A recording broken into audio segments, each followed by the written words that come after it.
going on, man? Know it's been a while. Man. I know. Even like one episode off feels like a while, huh? Man, I felt like I haven't done this. I feel like we ain't sat down in a minute, huh?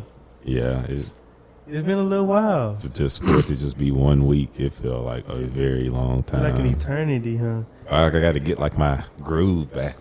Yeah. I don't know. You know what I liked? I liked that it was a break, but it wasn't like a forced break. I think it just happened. Yeah. Wasn't nobody really mad at it. I was just like, it just happened when it happened, We tried. We tried. It was a lot going on. Going on. But here we are, episode 73, TEP. We back here. We sorry we left y'all hanging, man, but we're back. Juice here. Ed's here. How you doing, man? Yeah, I'm good, man. I'm good. Excuse me. Sorry. Been working 11 and a half, 12-hour days. Ooh. Every day. Grown man work. Yeah, working on every Saturday. But, we are at the end now. Want some hand claps? Yeah, man.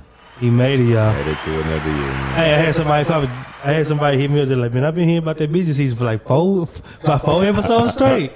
They're like, yeah, all right. I said, I guess so. Man, bro.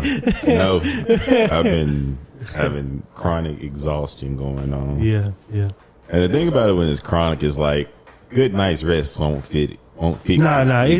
That's a deep type of fatigue. That's fatigue. It's different, man. It's different. And like, I don't know. I pushed through though, man. And like I said, like next week we officially only working like 8 to 6, then straight up 8 to 5. So it's like over for real. Like it's no more. Okay. Come at 7, leave at 7. Yeah. None of that anymore. But it was like I said, man. I'm just a creature of habit. So it was like I just kind of got used to being tired, used to being up there for half of my day, literally. Yeah.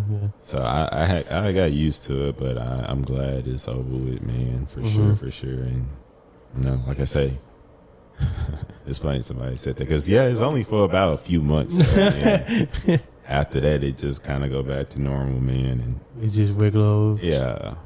And I had a little moment today. I was just sitting in my office, man, and I don't know, Fridays, I start to wonder. And I was like, man, I'm really blessed. I live a beautiful life.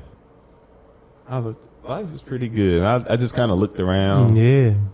It's like, all right, man. I was like, it's all right, man. Sometimes you be needing those moments. Sometimes you get lost in the sauce. And it's good clarity, right? Lose a little perspective. But it's all good, man. That's all that's been going on with me. I mean, I guess we'll talk about the reason we didn't have a podcast after you get your little update. Yeah, man. And it's funny because we can roll right into that. I've been doing good. I mean, I normally work about 10 hours, 11 hours a day. So that, that's my normal. And of course, just like y'all been hearing busy season from Ed, y'all been hearing this from me. It's hot. Yeah. It's like relentlessly hot. This is violent. Like it's relentless. Like I'm talking about. I checked the weather like Sunday, see what the week is. Whole week triple digits. 103, 104, 104, 104. You know what I'm saying? And I just be like, man, like, and there's a couple of debates going on. On our local Facebook. Has it always been this hot? Are we just older now and that it just feel more hot that we are less tolerant of it as we were as kids? Because we used to play outside in the summer. I think we just less. Well, it might be a combination. One, global warming, so climate change. It might be hotter.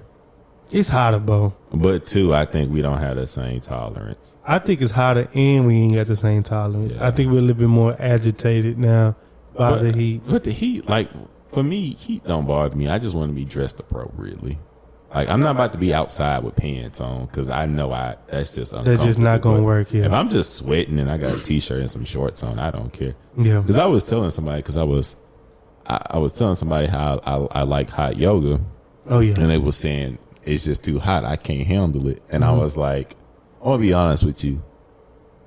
I was like, the hottest I ever felt, and I've never felt no heat like this, is having a football helmet on in August. Yeah. I've never felt anything because it's a helmet. It's enclosed. And I didn't have like one of those little fancy little speed rebels or anything. With the air hose. Yeah, that thing wasn't breathing like that. Chrome dome. I was like, I don't think I've had any type of heat because that's like a personal sweat box that you don't even have much space. It's like you on your head. You breathing hard. That's just all coming back to you. You take that helmet off, bro. You can like remember you used to kind of like shake the sweat out your helmet. I'm about to say it.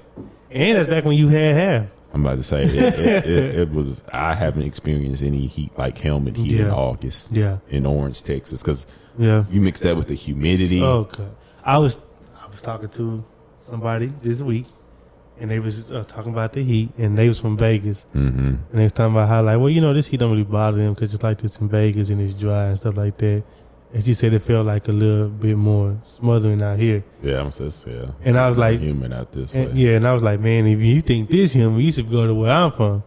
Picture this heat, but with like 90% humidity. Like, you just like you're gonna sweat profusely. You know what I'm saying? Like, that's when people be talking about Arizona hot. I was like, bro, and bro, that's dry heat. But dry heat, nice. I mean, it ain't nice, but it's top. Bro, that's what I say. It's child's play. Like, I remember the first time I went to Sacramento and was like doing something for a family reunion or something, and like I was out there and I was like, "This what y'all call summer? Like this it?" I was like, I even described it. I was like, I see the sun, but I don't feel it. Yeah, like that humidity, it hits you different. You feel it different. Just like when you like walk outside. Like dry heat, like you kind of good in the shade a little bit. You know what I mean? But when it's humidity you can't involved, run from it. Can't run from it. It's like in the air. It's in the air. But anyways, it's been like that. That's been my last couple of weeks. But you know what? Like you said, even though it's hot, I get back in my car, I turn it on, got the AC that I'm not paying for. You know what I'm saying? And I say the same thing. Like, I got a good life. Like, if heat is what is the most I'm complaining about, like I'm in a good spot. You know what I'm saying? All right. I'm in a good spot. Which well, I am currently. I didn't want to say it because I just was trying to be real about it. I'm on a water fast right now. I'm on day 3. Oh, okay. I'm on day 3 of the water fast. Yeah, the first time I made a big deal about it. This time I was like, I ain't gonna make a big deal about it. It's just quietly doing quietly doing me. Tomorrow be the 4th day. I'll be done Tuesday. Only why I started on Tuesday because I started last time on Tuesday. But like our brotherhood trip, for me it ended on Monday. So I still played around Monday, and Tuesday I got down to business. So Tuesday I be back, and you know what? Me doing it a second time. Like the first time you're like, okay, how is it gonna be? Like each day you're like, oh, am I gonna feel? I'm like, man, I'm already on day, but about to be 4 now. Like it's different the second time around. Like, and I don't know if you was listening when Ren was here, he was explaining it kind of that too. Like after you do it, you kind of know what to expect. Yeah. And now I'm like that, and I'm just moving through the day, man. I'm just moving through the day. I stay hydrated. I ain't got my big water bottle here on screen, but it's off screen. But yeah, I'm on the third day, 4th day. Dang, yeah, you have been quietly doing that because I didn't even know. Yeah, well, okay, I have a tweet, and shout out to Miko. He kept me accountable. Sunday, you was already gone, and we was tidying up the spot, whatever. And he was like, "Hey, man, I saw a tweet because I tweeted. I was like, okay." I'm going to have fun to the brotherhood trip. I'm going to enjoy that weekend. Then after that, I'm going to fast, and I ain't going to touch nothing to the Kendrick Lamar concert. So that's what I'm doing. Soon? That's next week. It's next Saturday. Oh. Next Saturday, so. Huh. Yeah, next Saturday. It's him, Keem, and who? And Tanner Leon. That's the newest. Okay. But anyways, which I'm looking forward to. But I'll give a recap for that. But, okay. But no, I'm on the water fast. It's doing good, and coming out of the it was more of a necessity, not an experiment. Like I knew I needed to detox, like cut it all out. You know what I'm saying? And I'm back on my regimen. And I hate to sound like a streaky shooter, because like, man, every time he's talking about this, he back on this stuff. But I think it's a little bit more. I think I'm going to really implement this into my life now. More of a lifestyle change. This time. First time was like an experiment. What's going to happen? You know what I mean? Like now, it's like no, you need this. You know, but you know, that has been fueled by the mentality of me saying like, I'm ready to live different, bro. That's, you know, like, it's such a simple thing to say, but it's like, and we said this before, like, well, you ain't gotta live like that for the rest of your life. Yeah. Not to say that I was living bad. Like, I'm not really living bad, but it's like, it's time to live different a little bit, bro. You want to change it up, you can. It's okay. Yeah, do something different, man. You know, even if it's uncomfortable. Okay, you gonna say no to a couple pork chops and you know what I'm saying? I don't even eat pork, with steaks and stuff like that. Okay, that's cool. Like, you gonna get past it. Like, yeah. And I was driving home today. Today was hot. I was in a hot attic, right? And I passed by Cane's. And I'm like, ooh, I smelled it. You know what I'm saying? You know when you not eating, but like, them scissors be on 10, but I smelled the Cane's from the other side of, like, it was like the stoplight, freeway, underpass, and Cane's was on the other side, but I smelled it. And I was like, dang, that Cane's smell good. And then you know what I said? I said, just win the day. Win the day. Yeah. You know what I'm saying? You know what I'm saying? Just win the day. But yeah, but I know I wanted to do that, and you know, that has provided me a lot of clarity. But what really spurred it, like we said, was the brotherhood trip. I think that was nice, man. I enjoyed it. I know a lot of people had tight schedules, and you know what's funny? I'll give you a little insight. I ain't gonna say his name, but no, I'm gonna say it. Trey. Trey hit me up Monday night. He called me, you know, because he left like you left. Like, he left in the middle of the night. But he called me. He's like, man, it was good to see everybody and things like that. Trey, if you listen, I love you.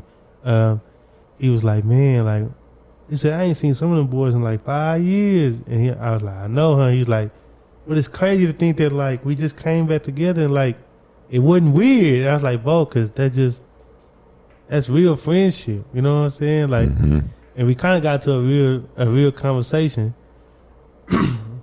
And I was just saying, like, bro, when people love you and accept you for who you are, like, you ain't gotta be, you know what I'm saying? You gotta worry about being judged or nothing like that. Like, I know you, Trey. I know you, Ed. You know me, you know? Yeah. And he's just like, man, he said, man, we got a good group of friends. I was like, yeah, we do. But I guess I tossed it to you. I've been talking a lot. How did you feel about the trip? Oh, no. it was really cool, man. You know, we had... I like the place we had. Yeah, I want to say we had somebody had I think that was Miko that had came up with that at the crawfish boil. Well, he had been saying the brotherhood trip for a good 2 years. Yeah, and I didn't even know what the heck he was even talking about. But I just, you know, sometimes in one and out the other. But it was cool. You know, we got us a little cabin in Burkesville, Texas. Yeah, East Texas. Yeah. Over there by Toledo Bend, Sam Rayburn and stuff. And it was like disconnected really from like the madness of the city. It was nice. My only regret, man, I wish I would have thought about my scheduling better, because I had to work that Saturday morning, so I had missed out on Friday, and I didn't make it there to about 4:30 Saturday. But I'm glad I decided to just go ahead and come. I'm glad you came too. Because at first I thought I was gonna have to work the entire day, and I was like, man, get off at 5, get there about 10. Man. To leave that morning, I was like, that's a tough turnaround. I wouldn't. That was worth that for that. But no, I do. I had a real good time, man. And like I said, you were saying just how it kind of just got to disconnect, and because to be honest with you, this past few months I hadn't got out of Dallas. So yeah, me neither, really. It was nice to just, and then, you know, for me, man, water is relaxing. I don't need to be on it. Just me being able to just see it and just, I don't know, because I like nature and stuff. So just seeing how like water just naturally flow and it just go with whatever it's supposed to. And like, I don't know, it was just really super duper nice out there, man. Like I said, I wish I could have made it for Friday too. But no, it was a real good time. Like I say, just getting to catch up with everybody, and like I say, and then it was incredible too, because it wasn't, you know, all of us, but most of us, because you know.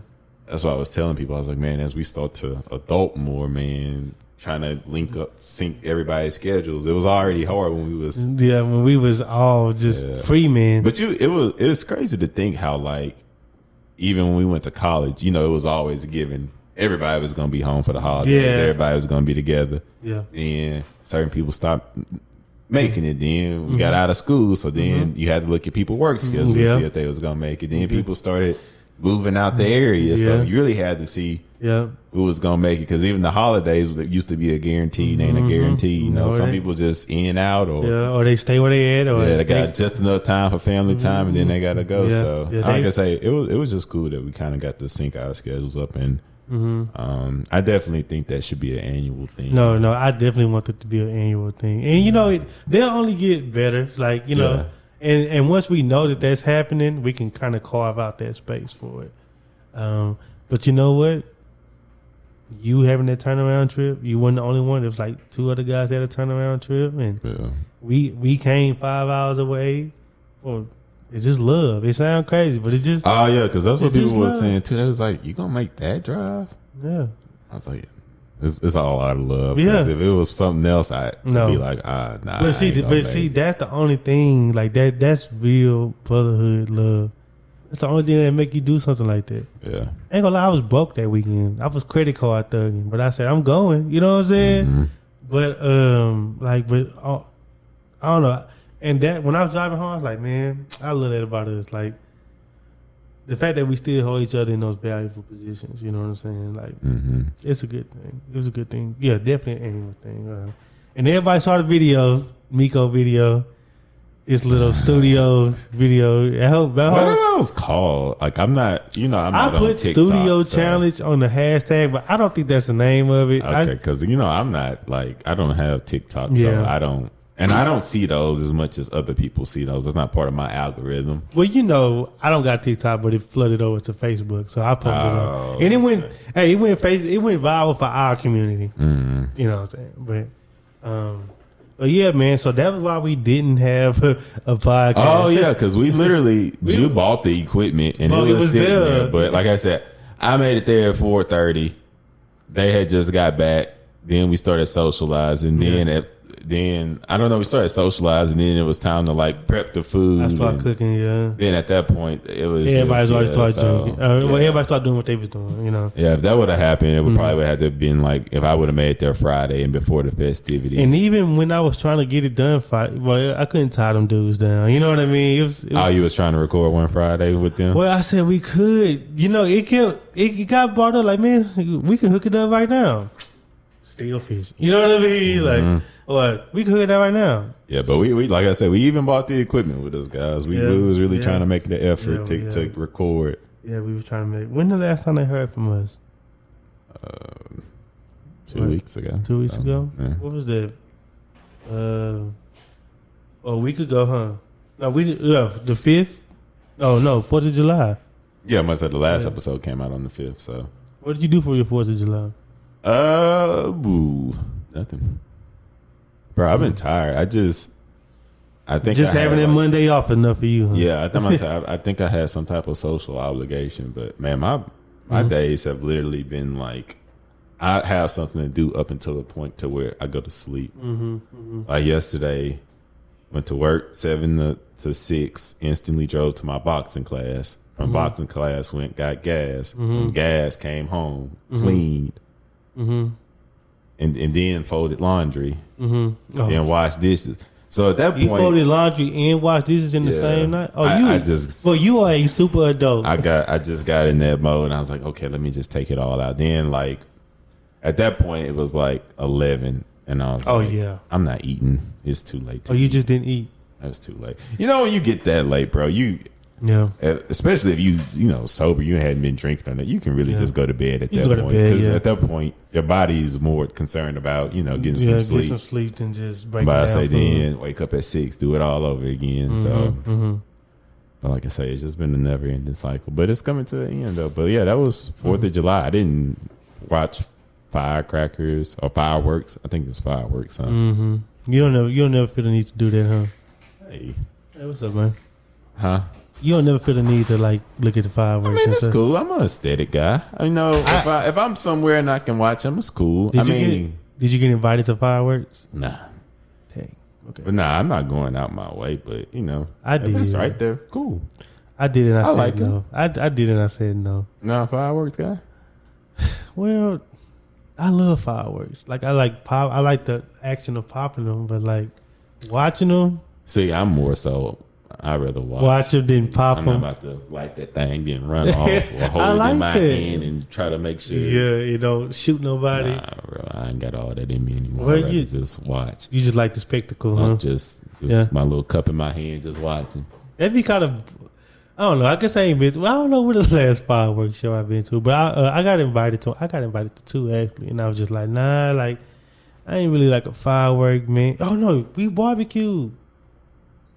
No, I was literally in and out of sleep all day. Then I came and got barbecue. Then I just went back. I just remember we barbecued that day because that was the thing too. Because since the 4th was on a Monday, I didn't know like if everybody was off or if people was just still gonna do like the firework shows and stuff on a Sunday. Because Sunday just felt more weekendy than Monday. And then if you did all that on Monday, then you was gonna have to. Well, you go to work on Tuesday. Day. Well, see. That's when I be weirded out when the holiday be on Monday. Especially a holiday like that has a pinpoint day like 4th of July. Yeah. Cause it's like, okay, like remember I was like, I don't know what day people gonna do stuff. Are they gonna do Saturday or Sunday? I mean, they shouldn't do nothing on Monday because they gotta go to work, but there might be something done on Monday.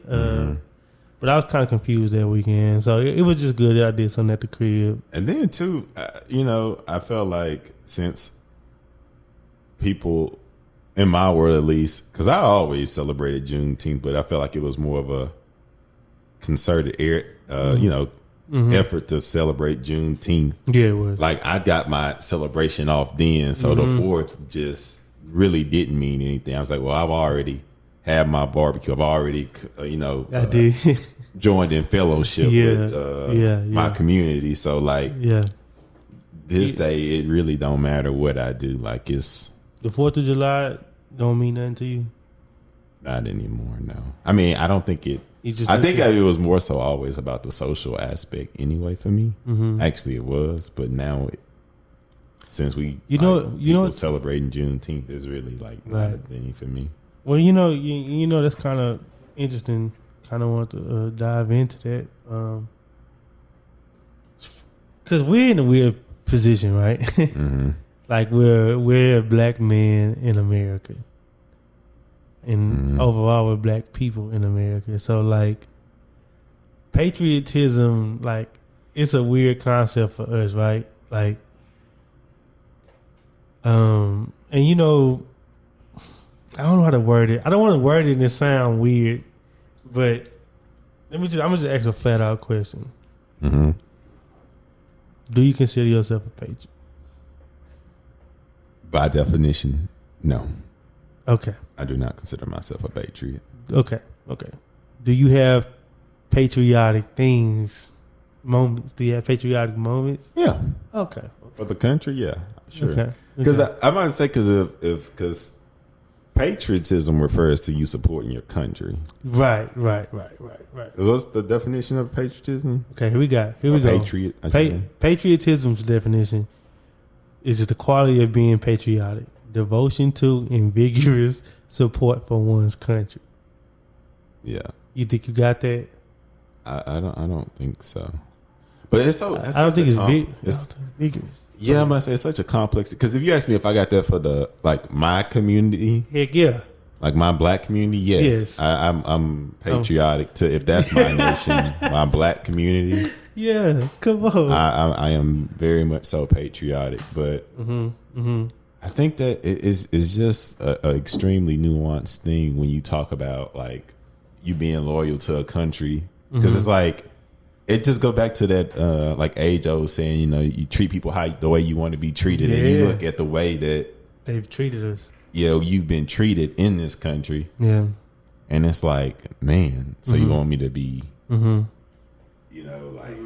vigorously supportive, right? When you've done harm to our community, continue to do we unarmed black people still getting shot in 2022. Yeah. So it's like, yes, sir. But as I say, it's so nuanced though, because it's like it's a lot in the country, so it's good and bad. Yeah, because it's definitely places worse than this. Yeah, yeah. Like we were saying off mic when we was talking about it, I was like, I mean, I'm glad I'm here. I'm glad I'm in this country. But and then too, I don't like the fact that people just automatically associate that with the military. To mean you don't support the military. Yeah, because that's not what I mean when I say that. Because I know plenty of people in the military, and I respect them for doing it. I might say the sacrifice, the selflessness that they're taking, and people that they lost their lives for us to be able to live the way we do. Yeah.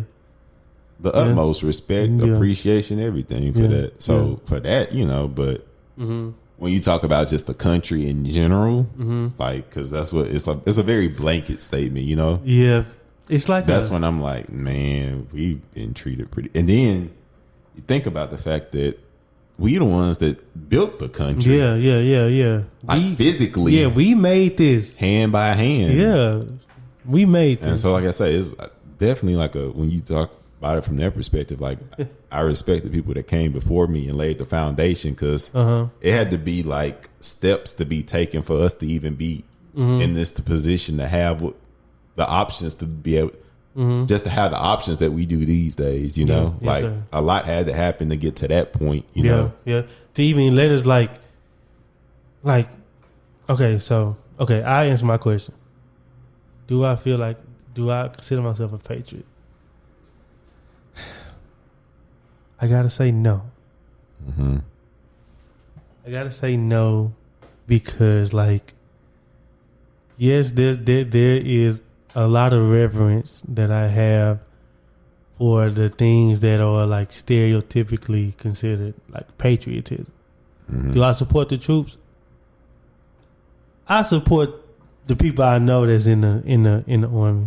I respect what they do because it is a daunting task. I'm about to say, and this is the people that make that sacrifice that enables us to live the life we live. So that's why I say, I definitely respect the military. Yeah, I do respect the military. The reasons for us enacting military force, I don't know if I'm always in agreement with that. Because some of it be for like protection. And some of it be for like self-interest. You know what I mean? If you know, you know. You know what I mean? And I could say, man, I'm glad my cousin is getting his life together, structured in the military. But man, I hate he fighting that war. You know what I mean? Like, I hate he got to go do that for that. You know what I mean? And that be like when sometimes you get to the root of why are people having to sacrifice or risk their lives, because you respect the individual. When you say, wait, why are they doing it? And that's why a resource, a natural resource that we want to have control over. It's an economic war, more so than something just moral sometimes. But anyway, but I say no, and I will further it with this question. Like, I had those questions I sent you, but I guess, like, for me, because I come from a background where, like, like you said, like, self-preservation and keeping our community intact is a black, like, heritage trait that's passed down. Like, the whole reason why we're even still here today is because our ancestors that came over were able to pull together their resources as a community, right? In order to survive. Hey, I'm not good at this, but I'm not good at cooking, but I can make bags. I can make all the bags for your family. Or I'm not good at making bags, but I can sew clothes or things like that, right? So that has been an evolution from then until now, where, like, self-preservation and protection of our people is kind of what we harped on, because we knew from the inception of us being here, like, okay, it's like we're here, but like we're not really supposed to want to be here, like, it wasn't like it was like, hey, They just came willingly. Or they said the black people are the only people that's in this country like not by choice. You know what I'm saying? Involuntary. Yeah, involuntary. Like everybody else like came. You know what I'm saying? But descendants of chattel slavery, us like we didn't choose to be here. So anyway, we've always had to make a way. I think that manifested itself over the years to where it's like, yeah, it's America, and then it's like our America, like what we do to survive and keep ourselves afloat. Yeah, and that called. Well, my bad. Go ahead. Yeah, I was. It's like a sector within a sector. It's like a sector within a sector, and like a separation. And I said all that to lay the groundwork of this. Like we were taught, like how you just talked about Juneteenth, like that's our holiday. You know what I mean? Like that's when we, as a people, that's what gives us our being. Yeah. 4th of July, it kind of gives us. I don't want to say it because I don't think it's just all the way true. But I mean, like they made it, but like it don't really resonate with you the same. Like when I don't want to get us kicked off YouTube, but when I hear like 4th of July, I'm like, oh man, that's like 4th of July to me was always like a marker in the summer. Mm-hmm. Like it's like the halfway point for me, I guess. Yeah. Like okay, 4th of July, like okay, it's July, like we got one more month, and then we going back to school. It was more like a marker, like. Yep. But Juneteenth was like, oh, let's get ready, Juneteenth parade, like you know what I mean, like let's get it started. And I guess like whenever that holiday came around, or patriotism in general is being discussed, it's like I hear you talking, but like that doesn't like move me or inspire me like that. I more so resonate with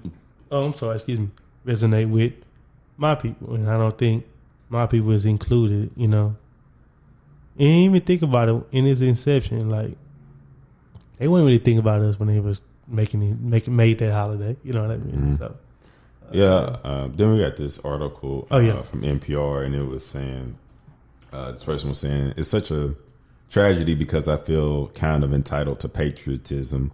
Our ancestors built this country. We should be able to be proud of it, and it should serve us just like it serves everyone else. Mm-hmm.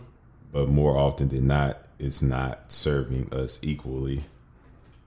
Mm-hmm. And like I said, I think that's why African Americans always feel that confliction, because it's like, you do want to be proud of where you live and take pride in it. Yeah, but you don't want to.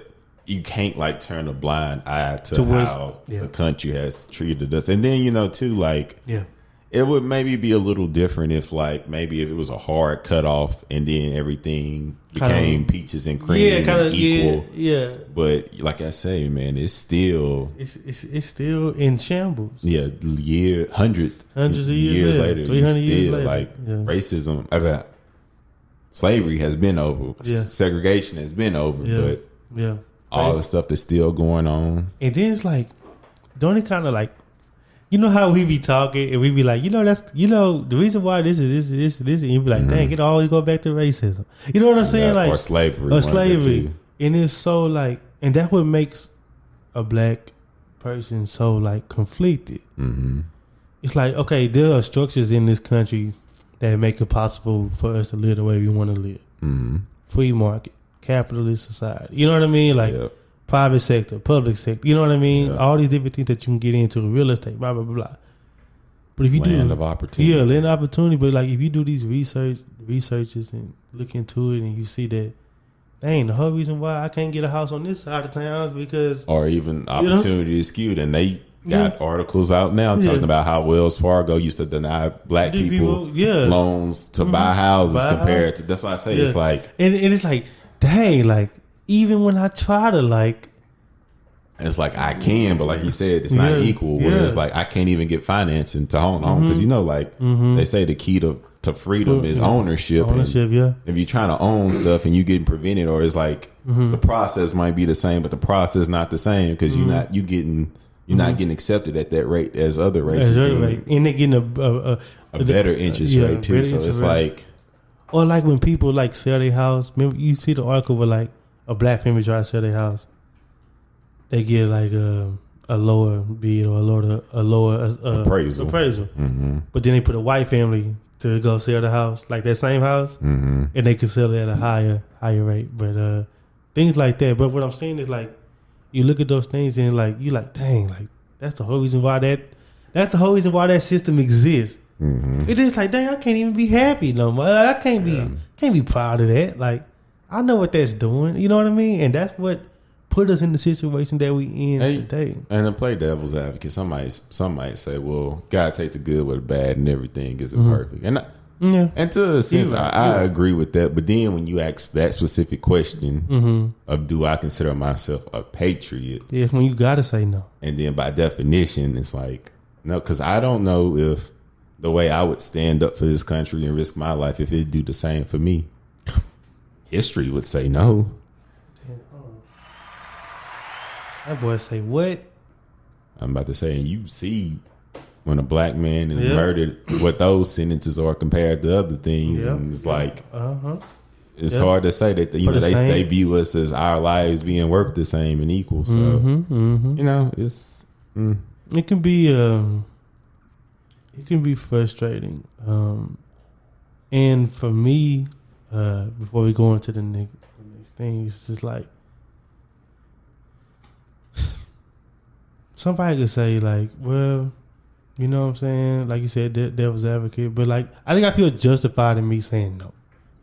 You know what I mean? Like, there's years and years of confliction that been bred into our people. Like, and I don't know, man. I don't know if I ever feel like a patriot. You know what I'm saying? I don't think, can the country even do enough right now? You know what I'm saying? Like, in my lifetime, probably not. You know, or in our lifetime, probably not. I do feel that might be cynical, but I do feel encouraged that things are getting better. Maybe not at the rate that we want to see, of course, but I do think eventually, like you say, as you know, we starting to hold positions that we never held, and that's what I say. It's progressing, and maybe not at the rate that it should be. But I do think eventually we'll get to a point. I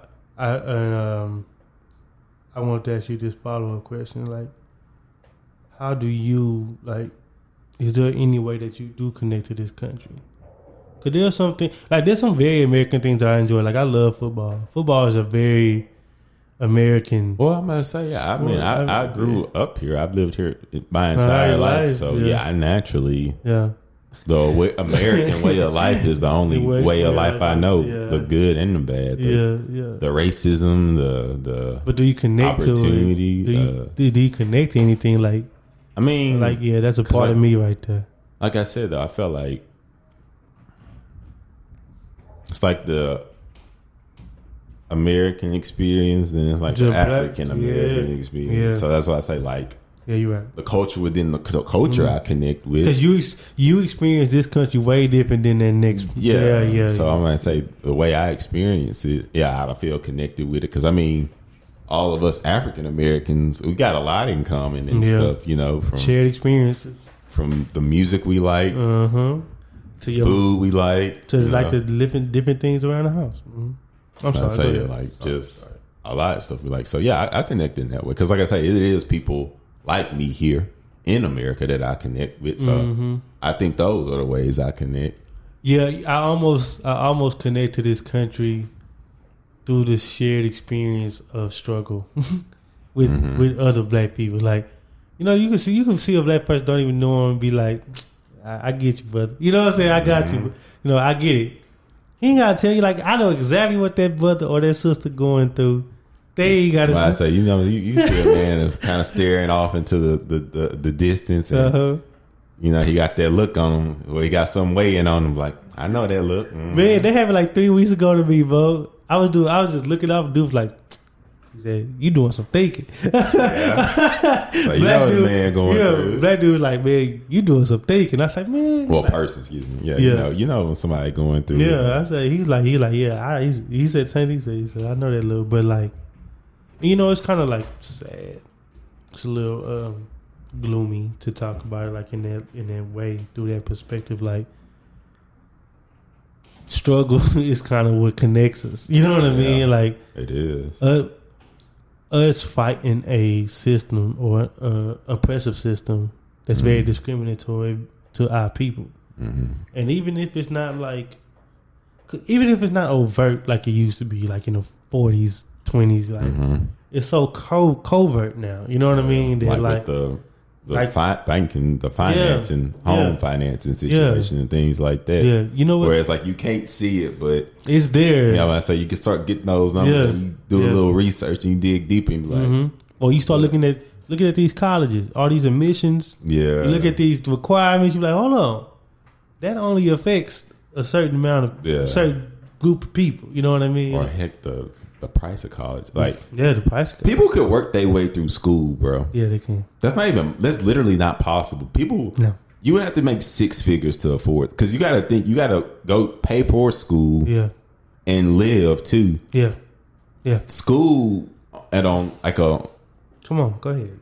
A major university. I'm about to say, bro, that's like almost 60,000. Yeah, I was about to say it's like 20 something a semester. So you telling me in a year I got to make 50,000, but that's just for school. I still need to be making stuff about 150, 100 something. And at that point, if I'm making that much, why am I going to school? Yeah, exactly. And it's like classes used to be like 300 a class or something like that. You know, like something where you could actually work. Yeah, like that's when people and manage it. Yeah, and so I think stuff like that. And then it's like they say, well, we're gonna make it not affordable to go to college, but we're gonna give you loans that way you can pay us back. Yeah, I say when you come out of school, okay, you got the piece of paper, but now so much in the hole. Now you already pressured to work a job. Yeah, so you got to pay that back. Even if it's not in your field, you gonna take the job that's out your field. And then it's like you've accumulated so much debt that this. No matter what you do, it's going to take you years to pay it back. And the interest rates. And now you become exactly what we want you to become. And then a worker. Like the pipeline. Because, like back in the day, all like schools had like a trade program. Yeah, vocational studies. Yep. Where people, even if school, because, I am under the deep belief, and I strongly believe this, everybody is good at something. Mm-hmm. So even if you ain't necessarily like, everybody is smart in their own way. So even if you're not like book smart, you might be good with your hands. You might be able to be a plumber, electrician, chef, have it, work HVAC, excuse me, and all that stuff. And that was in the school. So you had people that was going to school, then people were just going to work. Yeah, and you make good money as a welder and stuff because those trades can always be needed, and they'll never be automated. Yeah. Well, not in our lifetime because that's too nuanced. Yeah. You need a human hand. Yeah, and you might have it's the problems you got to work through. You got to hold something up and stick something. Yeah. But yeah, no. So, you got another question? I think it was another one I had in my phone. In regards to this, without asking the same thing. Dang it! I went all the way up. Oh. I already asked that. I was going to ask, do you feel an affinity? But that's the same question. Well, I guess since I can't find this question. Oh, I'm going to ask this question. I got an article. It says, how do black people in America reconcile experiences of racism and systematic discrimination with pride in their country? And that's kind of like what we were just talking about. But what I want to say is, how do you come to terms with it? I guess it's because we live here and we gonna have to. I mean, we gotta survive, right? Yeah, I think we'll just do what we've always done historically, and that's adapt and thrive. Yeah, ain't that crazy? Like everything that we invent for survival becomes a trend or becomes a we just know a commodity, regardless. Yeah. I don't think how we have been treated and stuff. I don't think it's our job to reconcile. I think the person that's isn't the system that's in the wrong. I think it's their job to reconcile that. I didn't even think about rebuilding our communities, investing in our communities, giving us real, actual, fair opportunities, and resources, not skew things. So that's how I answer that. I don't think it's on us to reconcile because we already doing the best we can with what we got. Yeah. There's nothing more we can do. Yeah. I mean, granted, we keep getting better, you know, but we doing all we can do. I don't look at the black community and say, oh, no, we not even trying. We just woe is me. No, heck no. We adapting. We got this far. Learning how to, Look how far we got. This is because of us, not because, you know. Because, It was made for us to make it this far. We made it this way in spite of, not because of. Mm-hmm. Boy, hey, come on, man. You preaching, man. So. You right. I didn't think about it like that. It ain't on us to come to terms. It's on them to come help us out. Yeah, because I'm gonna say, because if we was just sitting there just we'd still about be stuff, we'd just be where we are. You know? We wouldn't even be here. But we've already adapted. Now, granted, we had the awareness to know that you know this isn't right, and there still need to be a level of accountability. But can't just look and you can't just sit and look at the milk that's been spilled. Yeah, you got to go and clean it up. Yeah, you know what I'm saying. And do it all you can do. Yeah. So that's my opinion on that. I guess I kind of feel the same way, but I think that I think it's in these experiences that it damages my pride. Like it does when I go through the reconciliation and I'm done with it and I'm done assessing the things that's been done to me, my people and my family and stuff, like I be like, no, I can't have pride. Not pride and I can't have pride in something that just actively works against me. You know what I mean? Like there are some things that like I'm happy when I'm doing them. Like I explained, like I was about to explain it before, like football. It's a very American thing. My favorite sport.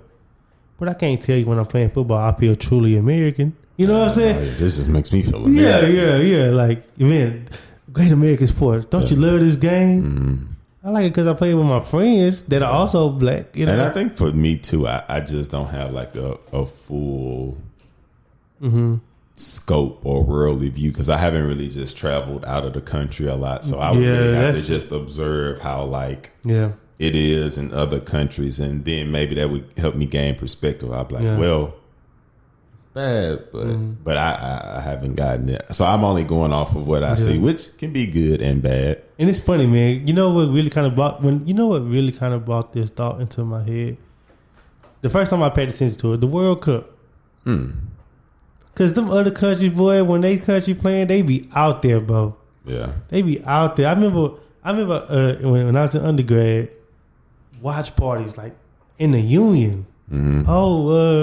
Venezuela playing today. All the Venezuelan. I didn't even know they had that many people from Venezuela at my school. They all watch it.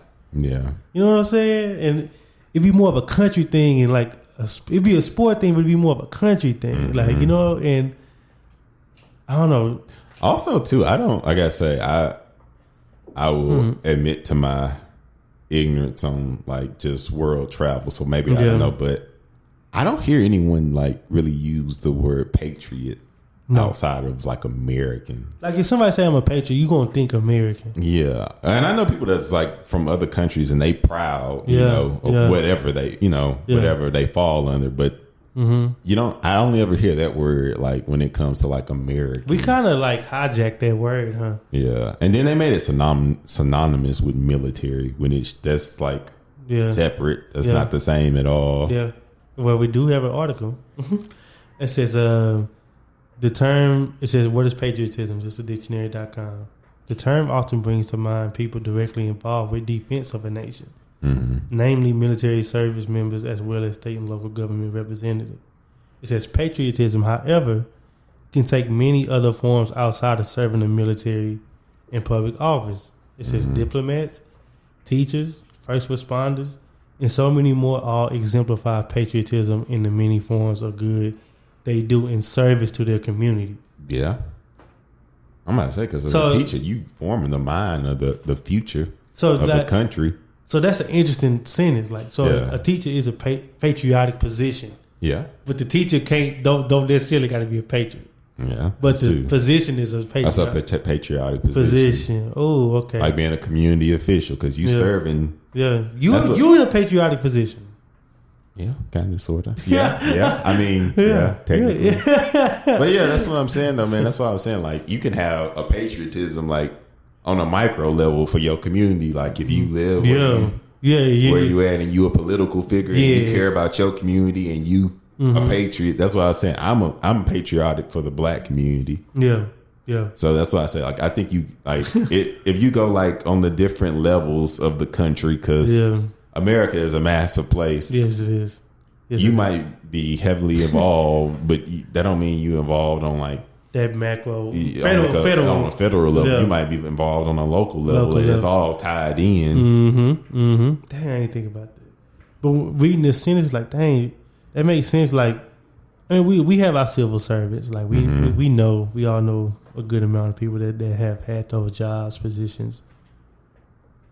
I'm gonna say, I've served the community. Yeah, I mean, heck, technically, I still do serve. Yeah, the community. I have too, multiple times. Yeah. Like, but I don't. I'm just trying to say, when I'm in that position, and you don't tell on yourself, but I don't know if I just do it. Well, I'm doing it for the good of the community, but it's like, I don't know if I'm doing it to make America better. I'm doing it to make my community better. But you know, sometimes. But you're gonna be closer to like you said. And then, like on a micro level, it's like, because it's not just one of you in the world; it's somebody else. Whatever everybody do their part to do their community, then eventually it spreads, and that's how it becomes a nationwide thing. Because if a brother just doing good work in LA, that may not affect us. You know, it got to be people all over doing it, and that's what brings it all together. And when you look at it at a macro level, you be like, you're right. Because if you start going around picking up trash in your community, and you get that initiative going, then somebody else see that somewhere else and get that going. That's how you uplift things as a whole when there's people all over. So it's kind of like, even on a national level, it comes down to more of a community-based level. And I do think there's levels to that. But if you just ask me on a blanket statement about patriotism and just the country as a whole, I'm going to be like, nah. Do you have an American flag outside your home? Household? Your hometown? No, I don't think so. Maybe. Y'all got a flag in front of your house? Maybe. I mean, it's like, my father was in the military, so maybe. I don't know. We do it at my grandma's house, not my mama's house. Surprised. I don't know. Maybe. You may know better than me. Well, like, I do a lot of driving around, so I see a lot of flags being flown. Texas a lot. And, and it's funny we talking about Texas because, we famously think of ourselves as separate from the country. You know what I mean? So they got more people that like got an affinity to Texas than they do. And we know, dude. I know 10 dudes off the top of my head. They got a Texas tattoo. You know what I'm saying? You know what I mean? I only been to half of it or a quarter of it. Hey, but outside they city, we got the whole Texas state tattoo. Texas is really big. Yeah, and it's supposed to be, its own. But I want to say, because that was a report too, where there was talking about Texas was trying to like separate or something. They allegedly. Always said that. They say that every year. Blah blah blah. Yeah, I believed it for a little bit, but then it became hearsay. It's like one thing they be on the bill. But people never really, pay attention. Take it serious. Yeah. Yeah. But that is an interesting way to think about that, though. Like, I never thought about, like, you can have a patriotic, because, like I say, everybody automatically just think military, but, which, serves its own purpose and important role, but so do teachers. Yeah. I guess positions that, like, affect the operation of the country on, like, a civil level, first responders, like them EMTs and I even say like the nurses and stuff. You know what I mean? ER people, firefighters, like all them people. Like, but then again, like, it's like you said, like, because that is for the greater good. I mean, because if you are putting your life on the line as a fireman and stuff like that. So that's true. Like, you're willing to give up yourself for the greater. Yeah. For the greater good, I guess, or the betterment of your community, city, state, whatever. And protection of, I don't know, man. That's an interesting perspective. I mean, like, and I think it's something, and we can go into our closing like this. Like, I think it's something that, what we talking about, I think it's something that black people rarely think about because we always so zoned in into, like, our community, you know what I mean? Like you ask somebody like me, you think you're a patriot? We could be like, what? Yeah. You know what I'm saying? Like, I'm gonna say, when you asked me, I was like, yeah. When I asked you, like, I never thought about it, but no. See, not really, because most black people don't think about their connection to the country. Because I don't think it's that bridge ain't really solid. It ain't solid, you know. Yeah, it's not firmly built. Yeah, you know what I mean. Then you got people like, that just like shun it all the way. We know some people like this ain't my country. You know what I'm saying? Yeah. But it's the only place you ever live. Yeah, it's the only place you ever live. And I think that it's interesting, and more of us got to have that question with ourselves, like, what is my feelings towards the country? Because but we get flooded with so much negativity. Like, come on now, all these shootings and stuff like that. Not to get too graphic, you know what I mean? All that stuff. Like, when you see this time after time again, and you seen like it's happening to the same people. You know what I mean? Or even when it do happen to, it happened to other people too. But when it happen, it be so brutal and be so like, I don't even know what the word. Like, I'm with you though. You know, and it be like, dang, like that's how they do us. You know what I mean? Like, so we've been here all this time. That's still how they do us. You know? But yeah, that's an interesting question to ask yourself, especially if you're a person of color. Yeah. Because I don't, like you said, I don't think we ever think about that. Because like you say, that relationship is so fractured, and then you gotta have a philosophical question: can we be patriots? Yeah, like, should we be? Yeah, isn't even possible. Like, it's almost like being a patriot is like admitted to being like, okay, it's kind of all good what they did. You know what I'm saying? Like, and that's kind of. Which may not mean that quite exactly, you know? Yeah. Well, you may be well traveled and you've seen how it is other places, and you be like, well, we could be doing that, but this ain't that. Yeah, you right. Like I say, it's all about perspective at the end of the day. But definitely, like you said, one of the most interesting things I took away from it definitely was the fact that I never thought of like the patriotic roles as far as like a teacher and all that stuff. So that's kind of cool, interesting, different perspective to think about it from. Because like I say, it's just so automatically assumed that patriot military, but nah, it's like other patriotic roles in this country too. That's just as important. Yeah. Because they affect the lives of our citizens. Yeah, our day-to-day lives as well. Yeah. I mean, I had a teacher. Yeah, I was about to say, I think everybody's had a teacher, you know. So yeah, man. But that's all. Interesting episode. Interesting perspective. But those listening, ask yourself, man. Not even ask yourself if you're a patriot. Ask yourself, what's my connection? Like, how do I feel connected to this country? Yeah, I think that's because I ain't gonna lie. I feel the most American when I'm watching football. I never even thought about when I feel the most American. Damn, that's a good question too. Yeah, I don't even know. I know when I feel the most African American. Yeah, go ahead, man. This has been episode 73. 73 of the Transferable Experience podcast. Like always, remember to do all the things on all the things.